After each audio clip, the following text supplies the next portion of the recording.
www.inglesconalan.com. An extract from Chapter 1 of Walden by Henry David Thoreau. The grand necessity, then, for our bodies is to keep warm, to keep the vital heat in us. What pains we accordingly take, not only with our food and clothing and shelter, but with our beds, which are our nightclothes, robbing the nests and breasts of birds to repair this shelter within a shelter, as the mole has its bed of grass and leaves at the end of its burrow. The poor man is wont to complain that this is a cold world, and to cold, no less physical and social, we refer directly a great part of our ails. The summer in some climates makes possible to man a sort of Elysian life.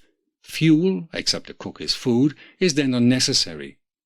The sun is his fire, and many of the fruits are sufficiently cooked by its rays, while food generally is more various and more easily obtained, and clothing and shelter are wholly or half unnecessary.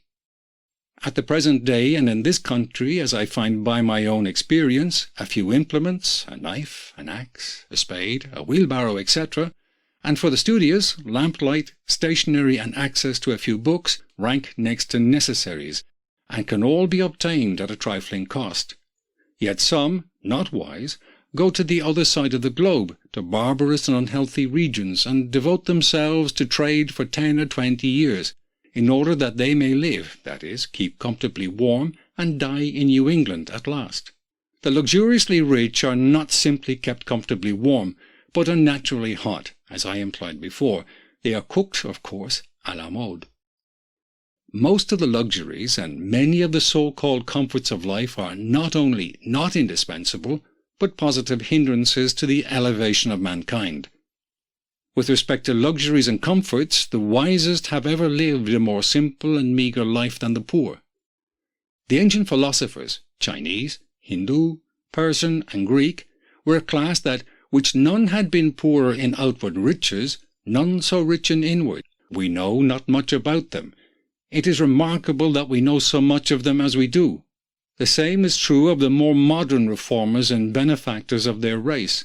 None can be an impartial or wise observer of human life but from the vantage ground of what we should call voluntary poverty. Of a life of luxury the fruit is luxury, whether in agriculture or commerce or literature or art. There are nowadays professors of philosophy, but not philosophers. Yet it is admirable to profess because it was once admirable to live. To be a philosopher is not merely to have subtle thoughts, nor even to found a school, but so to love wisdom as to live according to its dictates, a life of simplicity, independence, magnanimity, and trust. It's not to solve some of the problems of life, not only theoretically, but practically. The success of great scholars and thinkers is commonly a courtier-like success, not kingly, not manly.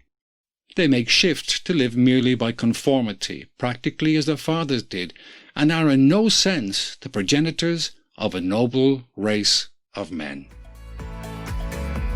www.inglesconalan.com. Please remember to like, share and subscribe. Thanks for watching.